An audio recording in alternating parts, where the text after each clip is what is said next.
Ngayong araw mga idol, may nabili tayong electric fan sa mga tropa nating nagkakalakal.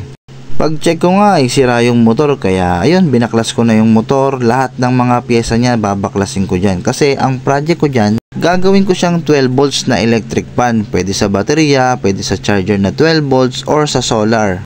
Nung matanggal ko na yung motor tsaka yung dalawang cover ng motor, tinanggal ko na din yung mga bushing, yung cover ng bushing tsaka yung mga foam na may langis. Bali ang natira na lang ay yung gearbox tsaka yung dalawang takip ng motor na yan, harap at likod. So ayan na nga yung motor na nabili natin sa Shopee. Nilagyan na natin ng wire na red at black. Sinunod natin yung universal color coding ng wiring, which is yung red ay sa positive at yung negative naman ay black. Lagi nating susundin yung kulay ng wiring para safe yung project natin. So ayun na nga, dahil mas mahaba yung motor, yung dating tornilyo niya ay maiksi, hindi na aabot ngayon para maglaki yung harap at likod. Kaya pinalitan natin ng mas mahahaba. At isa pang reminders dyan, wag masyadong hihigpitan yung 4 na tornilyo kasi masisira yung alignment ng motor.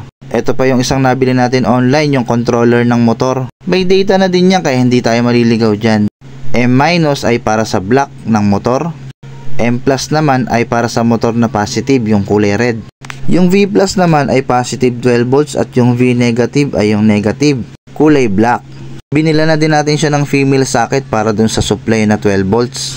Meron ding data yan na plus at minus kaya hindi din kayo maliligaw. Yung red ay sa plus at yung black naman ay sa minus. Pagkakabit nga ng socket ay kinabit ko na ulit yung mga pyesa niya dahil papalitan naman natin yung bakal na yan.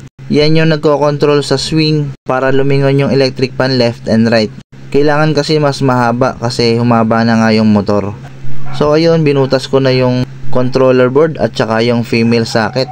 Diyan ako medyo natagalan kasi hinanapan ko talaga ng pwesto yung board para iwas short circuit. At ayun na nga, umandar na siya mga idol. Maging yung swing niya ay okay na din. So ayun nga, papakita ko sa inyo na legit na 12 volts lang yung gamit natin dyan. Okay na.